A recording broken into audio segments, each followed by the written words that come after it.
Jean-Luc? Oui, vous m'entendez? Parfait. Allez, on y va. Bien, bonsoir à tous. Tout d'abord, merci à Émilie de m'avoir invité à participer à votre manifestation.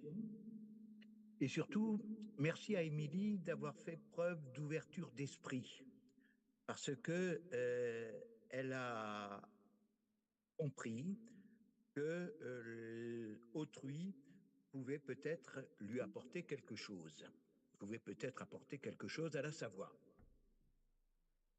Alors, euh, je vais vous parler effectivement de mes travaux qui traitent de la présidence, de la gouvernance, de la représentation parlementaire depuis des lustres. Mes travaux traitent de... J'ai commencé à travailler sur le traité de Westphalie, donc 1648. Je ne vais pas remonter maintenant jusqu'à 1648, mais je peux vous dire que depuis ce temps-là, il y a beaucoup de choses qui sont troubles. Jean-Claude Juncker disait il n'y a pas très longtemps, puisqu'il était président de la Commission européenne de 2014 à 2019, que la politique n'est pas en charge du bonheur des peuples. Il disait aussi qu'il ne peut pas y avoir de choix démocratique contre les traités européens. Ces deux petites phrases sont peut-être passées inaperçues, mais elles sont lourdes de révélations.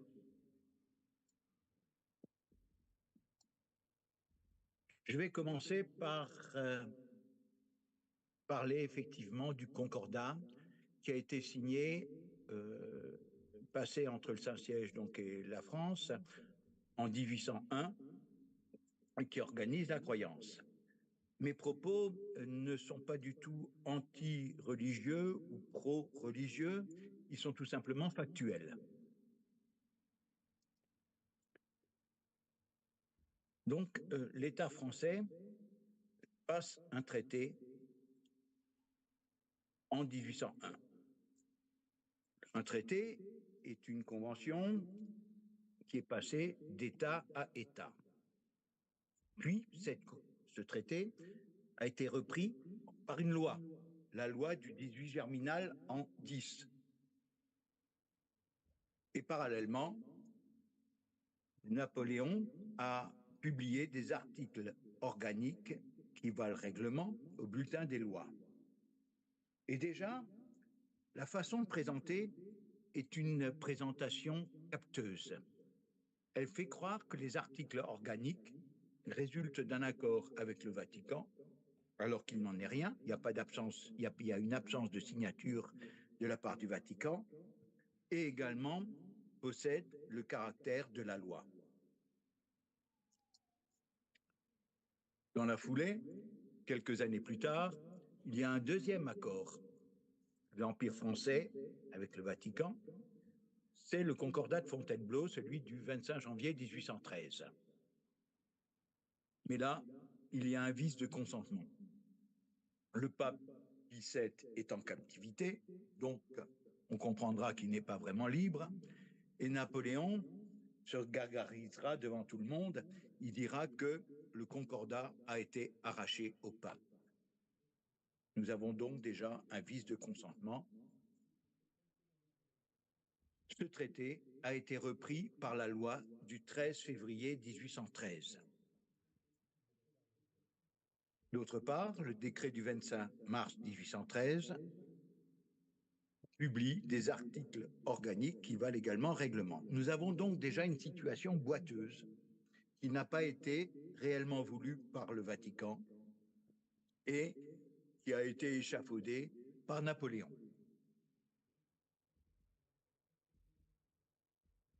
Je continue.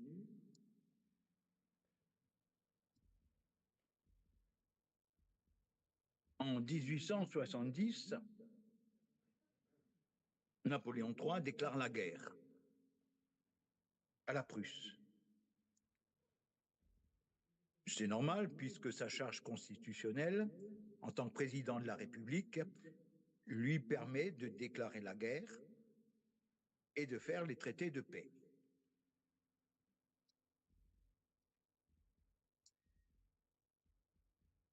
Et à ce moment-là, il décide de mettre sa personne à la tête de l'armée. Pour cela, il rédige une lettre patente qui confie la régence à l'impératrice Eugénie, donc qui confie les affaires courantes.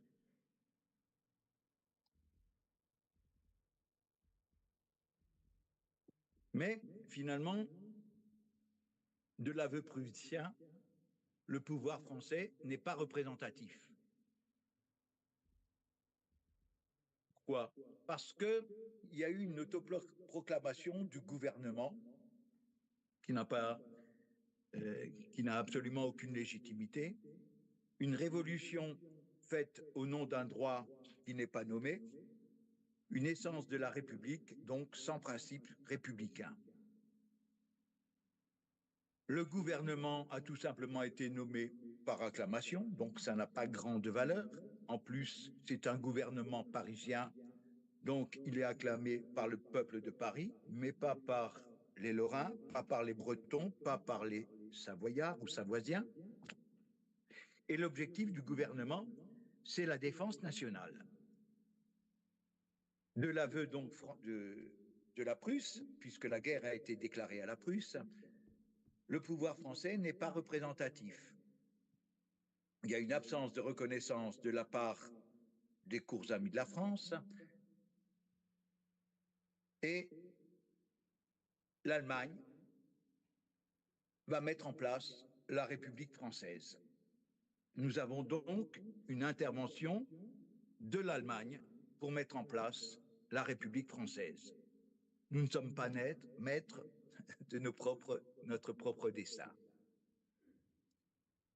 Préalablement à un armistice, il y a une reconnaissance nationale, il faut, si vous voulez, une reconnaissance nationale du gouvernement d'origine locale, du gouvernement d'origine parisienne. Sans quoi, il ne peut pas y avoir d'armistice. Et la convention d'armistice du 28 janvier 1871, suite à un vice de consentement, violence, puisque Bismarck, à l'époque, organisait la famine autour de Paris. L'objectif, à ce moment-là, c'est de savoir, il y a une convocation de l'Assemblée nationale, et l'objectif est de savoir si effectivement on doit poursuivre la guerre ou déterminer les conditions de paix. On désigne le chef de l'exécutif Thiers, et c'est l'Assemblée nationale qui s'en charge.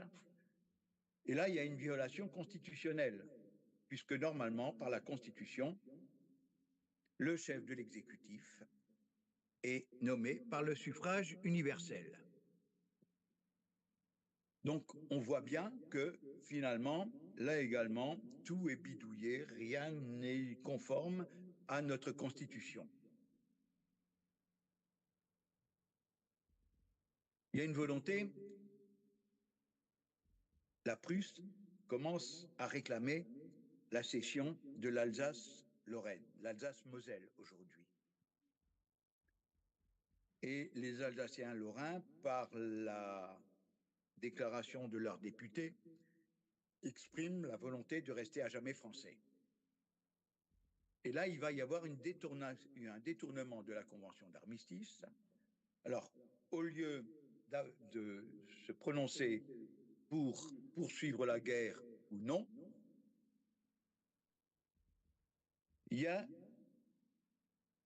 on propose tout simplement un traité. Et ce traité, on va tenter de le faire passer comme ça en douce, sans le remettre aux députés. Le traité sera voté le lendemain quand même, puisqu'ils sont dans une situation de fait accomplie.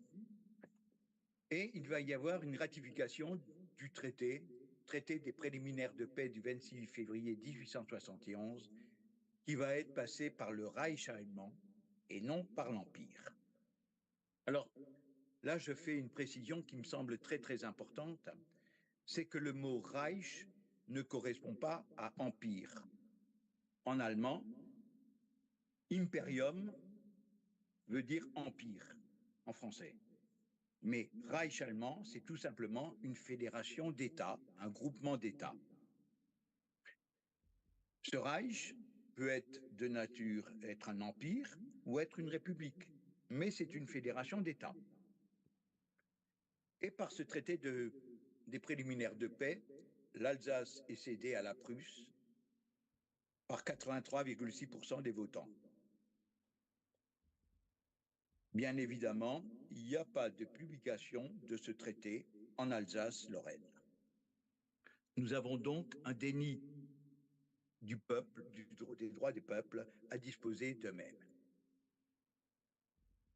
Comme Napoléon est allé combattre sur le front à Sedan notamment, et qui s'est rendu prisonnier, il a remis son épée à Bismarck, vous comprenez, il n'a pas pu signer le traité, contrairement à son obligation constitutionnelle. C'est donc fort justement de ce fait que Thiers a été désigné comme chef de l'exécutif pour signer à sa place, en détournant totalement la Constitution. Donc 26 février 1871, on va avoir la session, et le 19 mars 1871, Napoléon III est libéré. Napoléon III a donc fait preuve réellement d'une irresponsabilité en se rendant prisonnier, et il s'est interdit par ça de signer le traité.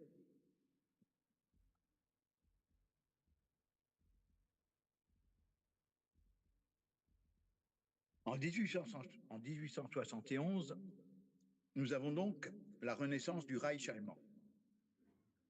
Alors personnellement, j'ai toujours du mal à dire s'il s'agit du Premier Reich, du Deuxième Reich, du Troisième Reich, parce que initialement, il y avait le Saint-Empire romain germanique, depuis, si je ne me trompe pas, c'est 982,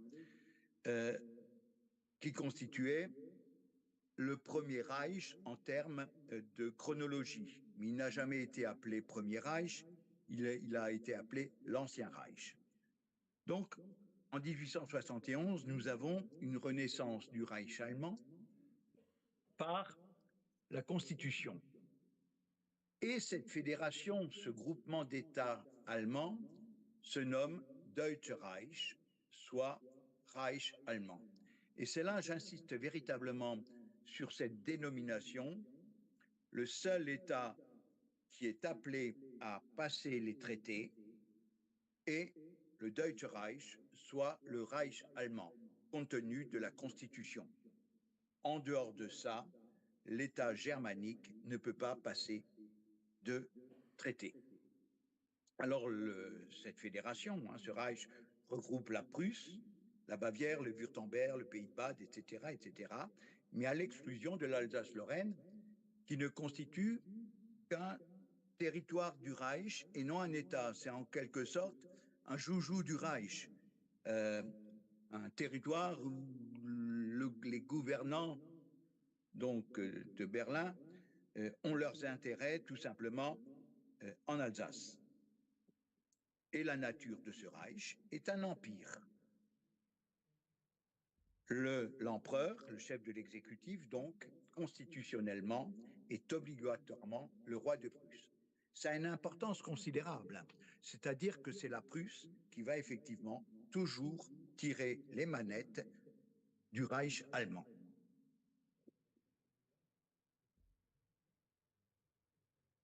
Alors l'Alsace va être annexée, elle va devenir ce qu'on appelle le Reichsland Elsass-Lothringen. Il va y avoir une arrivée massive de Germains occupant progressivement toutes les avenues du pouvoir. Mais la constitution du Reich est inapplicable en Alsace-Lorraine. Parallèlement, le concordat ne va pas être repris par le Reich, puisqu'il s'agit d'une convention d'État à État. Et donc le Reich n'a jamais fait adhérer à ce concordat, donc il ne peut pas le reprendre. À la limite, si le Reich devait reprendre le concordat, ça voudrait dire qu'il y a un concordat avec la France, exactement le même concordat avec le Reich, ce qui est impossible. Par contre, ce qu'il peut faire, c'est reprendre la loi du 18 germinal en 10, qui reprend les termes concordataires, donc, de cette fameuse convention passée avec le Saint-Siège. Et plus tard, effectivement, dans le traité de Francfort, va confirmer tout simplement les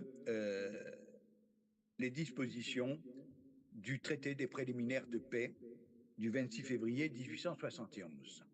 Et dans ce traité de Francfort, il y a un tout petit article, article 17, qui dit qu'il va y avoir une petite convention ultérieure qui va régler des points de détail. On va créer également un journal officiel spécifique pour le territoire d'Alsace-Lorraine, qui va être le Gesetzblatt für Elsass-Lothringen. Alors, c'est-à-dire qu'il va y avoir en Alsace, on va avoir 2 journaux officiels, le journal central de Berlin, de tout le Reich, donc, qui va être valable tant pour les dispositions qui concernent la Bavière, la Prusse, le Wurtemberg, etc., etc. Et il va y avoir en Alsace un journal officiel qui va uniquement publier les textes en vigueur dans les 3 départements du Bas-Rhin, du Haut-Rhin et de la Moselle.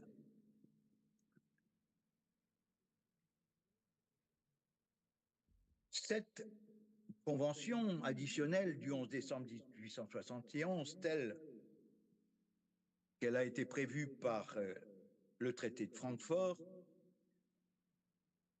indique que finalement, l'Alsace n'a pas été cédée au Reich, mais elle est cédée à l'Allemagne. Or, l'Allemagne n'est pas un État reconnu par la communauté internationale. L'Allemagne, qu'est-ce que c'est? C'est tout simplement une association de fêtes, de gouvernants, de nobles, etc., etc., mais ce n'est pas un État. L'Alsace est donc transférée à une association de fêtes qui s'appelle Allemagne. L'administration de l'Alsace-Lorraine va être à ce moment-là régie par une loi du 30 décembre 1871 qui va reconnaître les dispositions de l'article 6 de la loi du 18 germinal en 10, qui va constater effectivement que les moyens de recours vont relever des procédures d'appel. Et de ce statut de loi qui s'est prévu par la loi, donc les règles, les articles organiques qui avaient un statut de règlement en France, deviennent une loi en Alsace-Lorraine. C'était du ressort du gouvernement auparavant, ça devient du ressort du Parlement. Donc vous voyez la manipulation qu'on commence à avoir.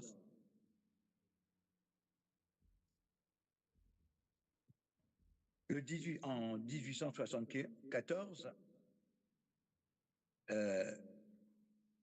l'Alsace bénéficie effectivement, enfin le mot bénéficier n'est peut-être pas exact, je dirais la constitution du Reich allemand s'applique en Alsace-Moselle, Alsace-Lorraine. Et nous avons à ce moment-là les juristes sur les conseils, sur même les recommandations ou l'ordre du gouverneur local qui était en place en Alsace-Lorraine, nous avons une compilation de tous les textes d'origine française qui vont être pris par le régime allemand. Alors quand je dis compilation des textes d'origine française, ça veut dire que ça va devenir des textes allemands. L'Allemagne, le Reich, pardon, va s'attribuer la loi du 10 germinal en 10, les articles organiques, la loi du 13 février de 1813, etc., etc. Toutes les lois qui vont devenir, qui existaient auparavant sous le régime français, vont devenir des lois allemandes. On va changer tout simplement la nationalité des lois et des règlements. Ta cible, c'est 1919. Ne l'oublie pas. Je n'ai pas compris. La cible, c'est le traité de 1919. Bien sûr. Merci. Mais on y arrive. Je sais, Jean-Luc, mais ici, c'est long. Ça fait beaucoup à ingurgiter. En 1804. Vas-y. Pardon. En 1874-1907, on va avoir des conventions de La Haye, si vous voulez, qui vont être signées par l'Allemagne et non pas par le Reich allemand. Qu'est-ce que ça veut dire? Ça veut dire que l'Allemagne va ultérieurement pouvoir déclarer la guerre, mais que le Reich allemand, on ne pourra jamais opposer les restrictions prévues, les dispositions prévues par les conventions de La Haye. À ce moment-là, le Reich pourra passer par la Belgique, un État neutre, pour attaquer la France. On ne pourra jamais reprocher au Reich allemand d'avoir violé les conventions de La Haye, puisqu'il ne l'a pas signé. Mon cher Jean-Luc. Oui. Merci, je vous interromps. En fait, c'est tellement passionnant. Est-ce que vous pourriez nous expliquer de façon plus directe quel est le lien avec le problème que nous rencontrons ici, en Savoie et en France actuellement en 2024? Si vous voulez, on va s'apercevoir que le traité de Versailles n'a jamais été signé par le Reich allemand. Seul État qui a la capacité de signer les traités. Il va être signé par l'Allemagne. Donc, qu'est-ce que ça veut dire finalement?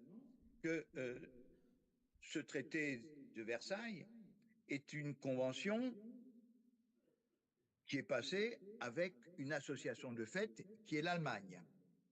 Mais il y a pire. Les plénipotentiaires français ou les signataires français n'ont pas du tout la qualité de plénipotentiaire. On va avoir Clémenceau qui va signer, alors qu'il n'a pas du tout la capacité pour signer, etc., etc. Donc là également, on va avoir un accord entre deux organisations françaises, une organisation française et une organisation allemande, pour signer un traité. Bien évidemment, les États-Unis sont les influenceurs, c'est eux qui dirigent tout, et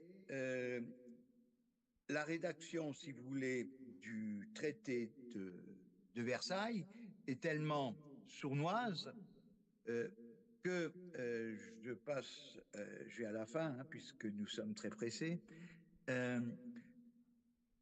La rédaction de l'article 440 du traité de Versailles nous dit que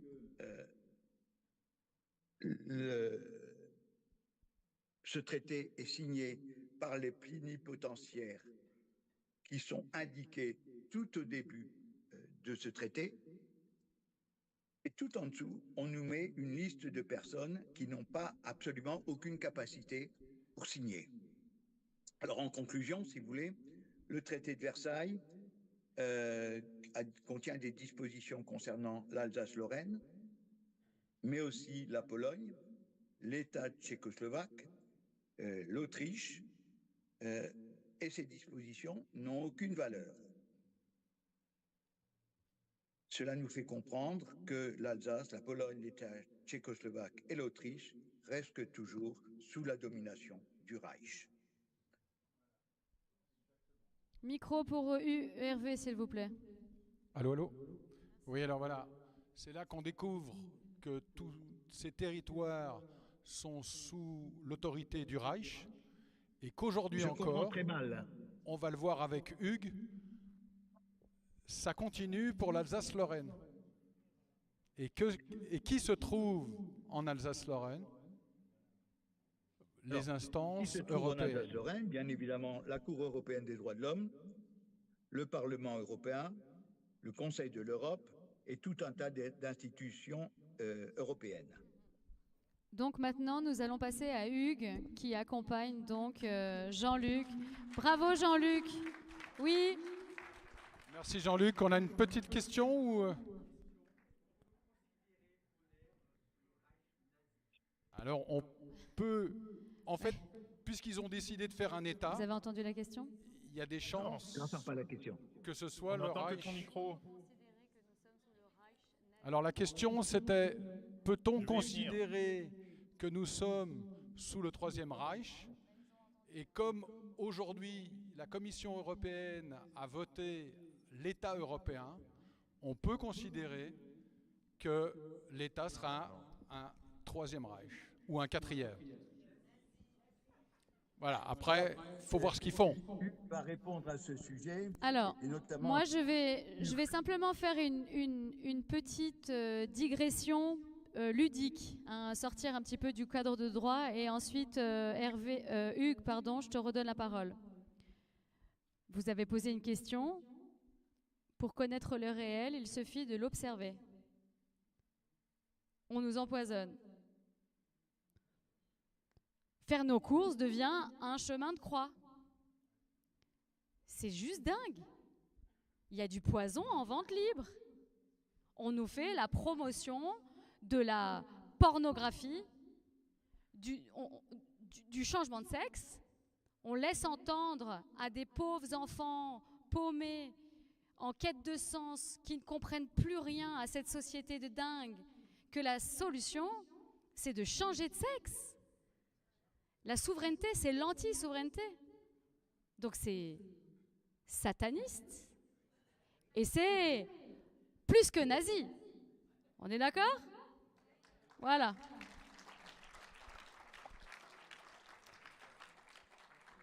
Donc, oui, il faut avoir le cerveau bien accroché aujourd'hui.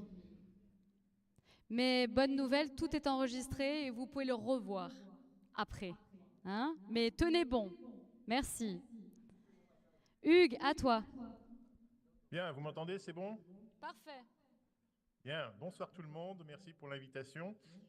Je ne vais pas mettre le chrono, mais je sais que ce que je vais vous dire fait un tout petit peu plus de 10 minutes, parce que j'ai l'habitude de parler, j'ai été patron de radio, donc c'est une maîtrise, j'espère que j'ai encore dans les veines. Alors moi, je suis juriste à la base, même si j'ai plutôt défendu les citoyens sur le terrain et pas dans un cabinet d'avocat ou de juriste. Alors je ne suis pas avocat, hein, je ne suis pas un maître, je suis juste juriste.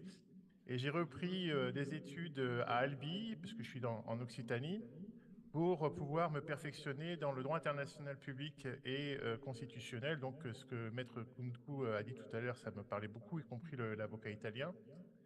Et je fais ça parce que j'ai rencontré Jean-Luc en faisant des déplacements en France en tant que membre du bureau de l'Association pour une constituante qui a été créée suite à la trahison du traité de Lisbonne de 2008, qui donc avait trahi le référendum de 2005.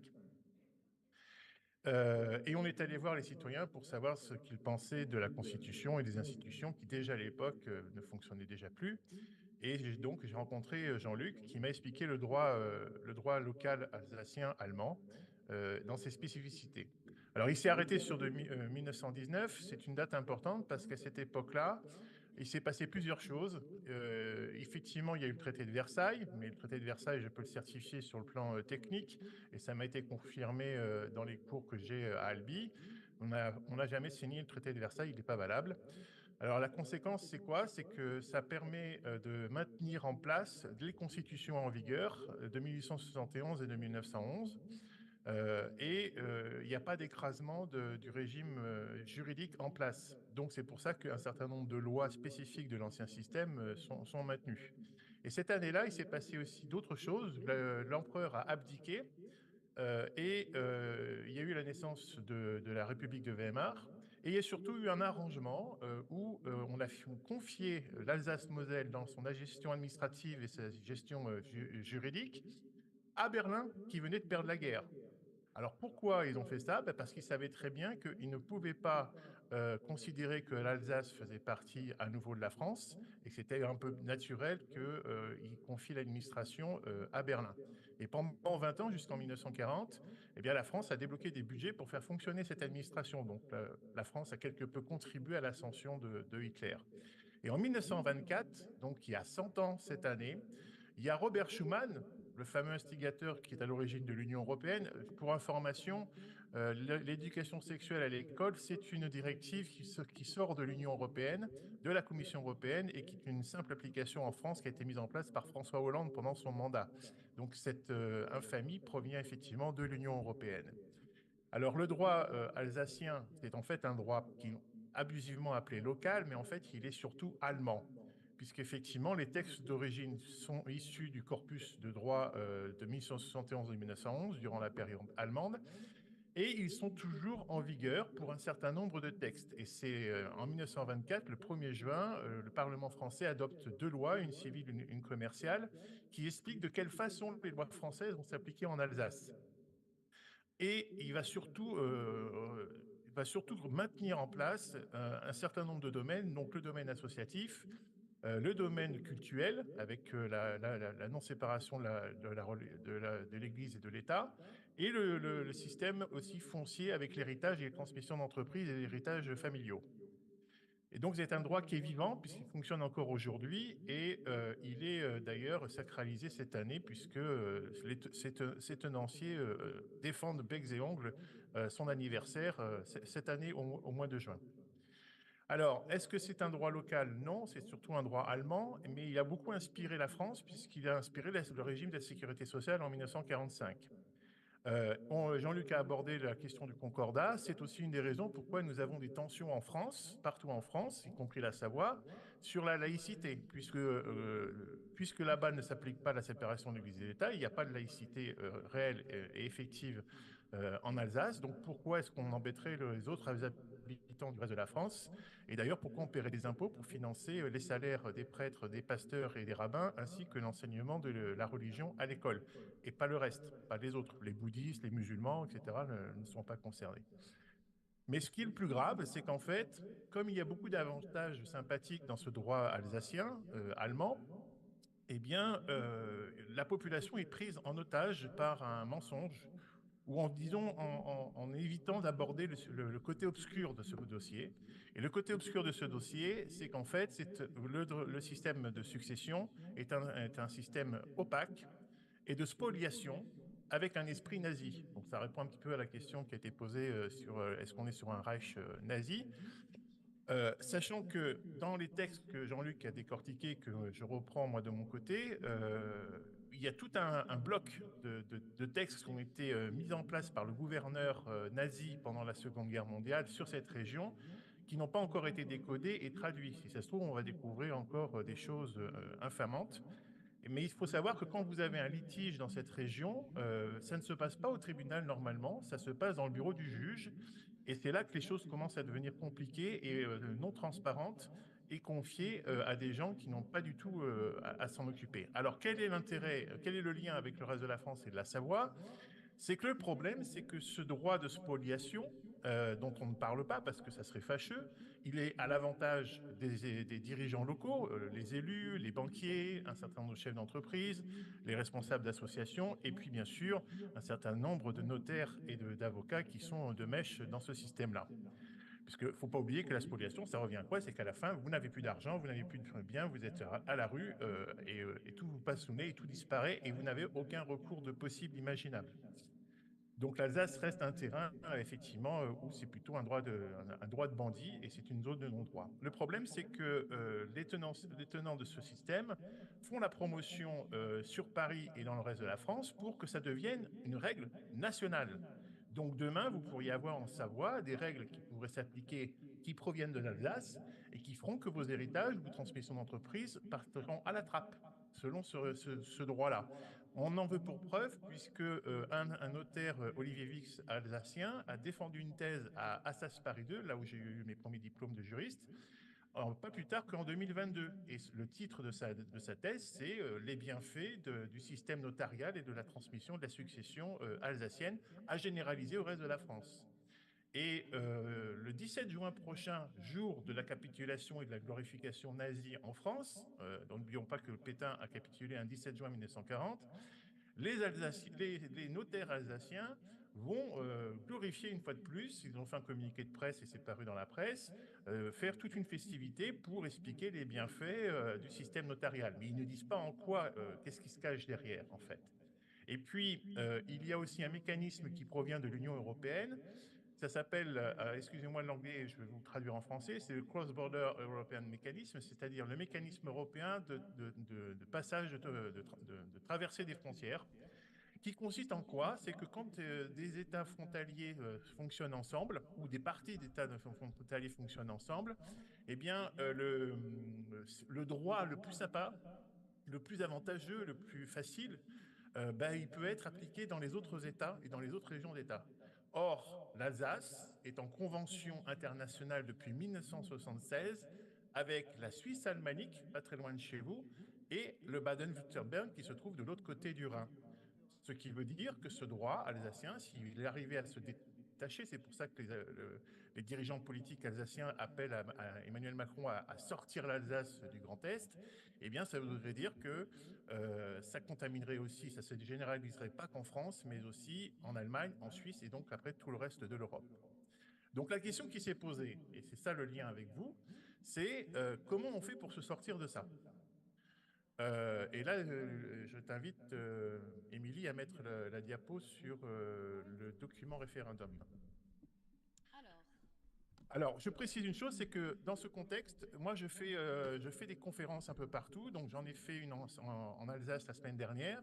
Et j'ai l'avantage de pouvoir expliquer tout ce que je suis en train de vous dire en détail avec des PowerPoint très, très longs dans toute l'université de droit de France et aussi parallèlement auprès des citoyens. Donc, je n'ai pas pu venir avec vous pour être avec vous aujourd'hui, mais on aurait pu imaginer que je vous fasse la conférence qui dure 1 heure que j'ai faite la semaine dernière en Alsace, vous la faire par exemple demain, si j'avais pu être sur place. Et donc cette démarche d'aller promouvoir et faire savoir et d'alerter les citoyens, c'est tout le travail qu'on fait avec Jean-Luc et on est une équipe qui s'appelle les Sentinelles citoyennes qui œuvre tous les jours pour pouvoir bien communiquer, bien faire savoir cela.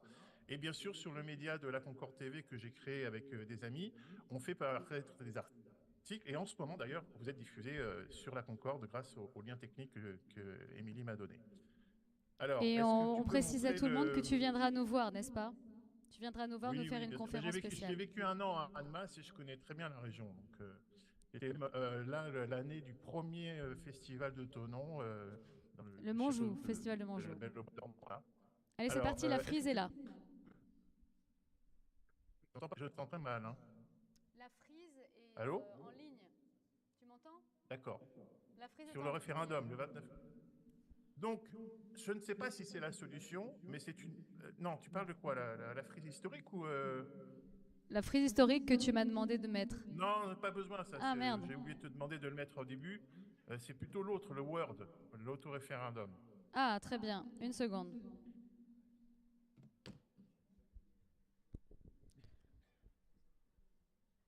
Donc là, on voit les périodes. C'est bon? Non, pas tout de suite. Ah.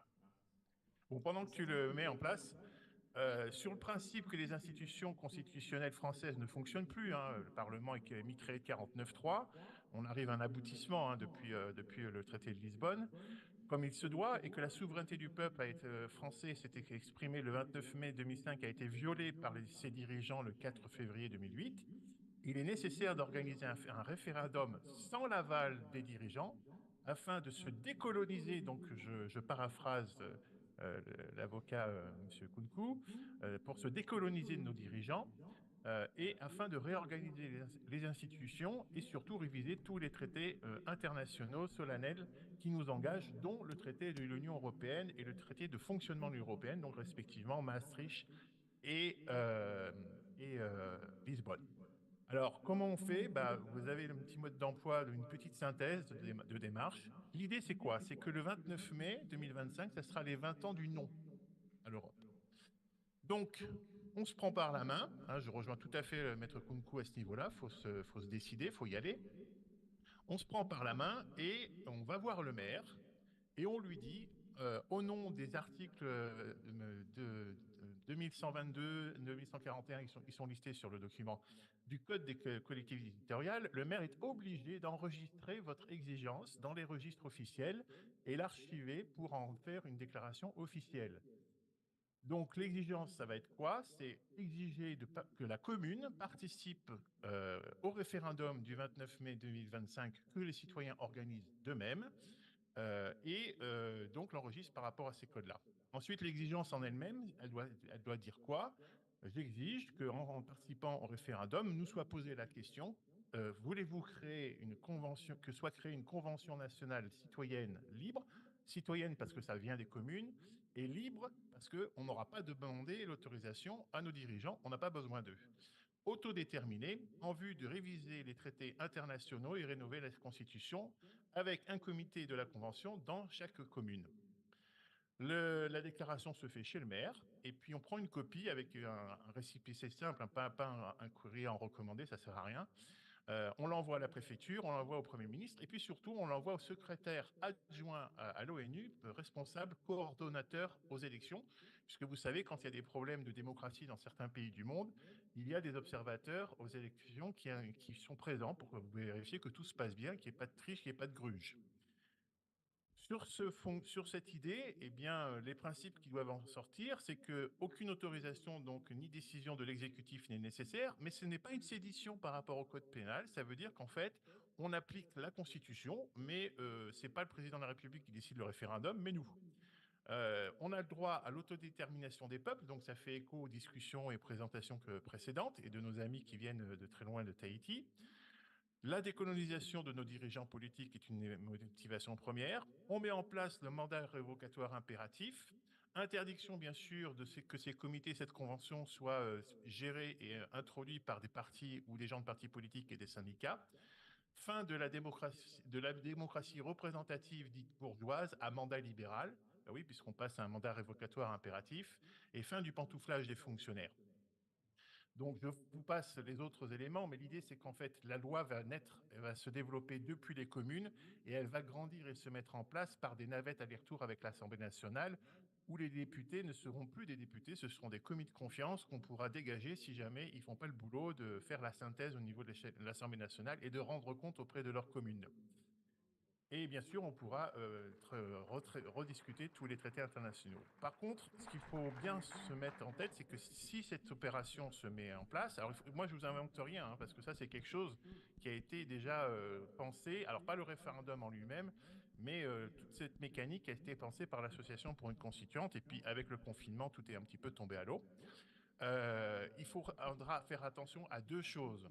Notre ennemi, aujourd'hui, c'est Internet. Ça peut paraître bizarre de dire ça, mais Internet n'appartient pas aux citoyens, n'appartient pas au peuple, ça appartient à des sociétés privées.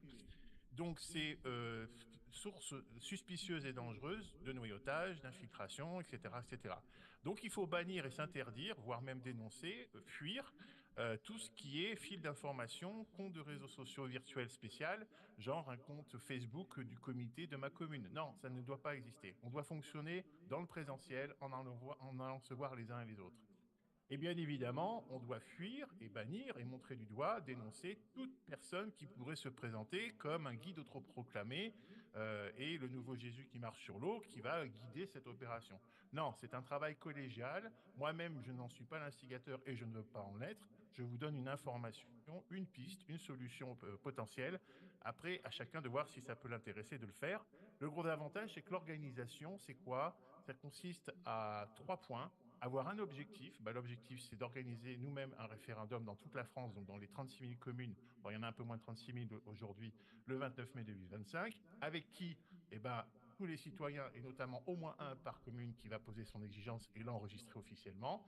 Et donc, selon quelle méthode de travail? Eh bien, celle-ci, dont je vous donne les éléments de base qui pourront être complétés ultérieurement. Voilà, je ne sais pas si c'est quelque chose qui peut vous intéresser, vous devez vous l'approprier. C'est un travail collégial, hein, ce n'est pas un travail pyramidal, c'est purement horizontal. Ça fait un peu écho, bien évidemment, aux Gilets jaunes. J'en ai parlé après la conférence aux gens d'Alsace et il y en a beaucoup qui étaient emballés par l'idée de se dire qu'il n'y a que cette façon-là. Alors, au passage, quand je dis renégocier les traités, ça veut dire que l'on va pouvoir repenser et réfléchir le traité de Turin de 1860, les traités qui ont sabordé Tahiti. Ça veut dire qu'on pourra régler la question enfin de l'Alsace, on pourra tout remettre à plat et on ne pourra le faire qu'au travers d'une convention qu'on aura déclenchée par un référendum que nous avons organisé nous-mêmes, par nous-mêmes et sans demander l'autorisation. C'est une émancipation totale et c'est très certainement la naissance de la France 4.0 où on ne verra pas la France s'éclater en 1000 morceaux indépendants, mais des grosses régions autonomes, très puissantes, sans pour autant remettre en place la féodalité du Moyen-Âge. Ça, c'est un double tranchant sur lequel il faudra faire attention. Voilà, j'ai terminé. J'espère que ça n'a pas été trop long Merci, et que ça Hugues. vous a motivé. Bravo Hugues, merci pour Merci. toutes ces informations. Donc en fait, comme vous le Non, voyez, rien du tout, hein. on a des leviers à activer sur la base du droit et on a des actions très concrètes à mettre en place. J'ai juste Merci. une petite question, et je te l'ai posée tout à l'heure par email. Le ministre des Affaires étrangères est élu à vie. Voilà, ministre de la Justice est élu par le Parlement et le ministre des Affaires étrangères est élu à vie. Ta vision?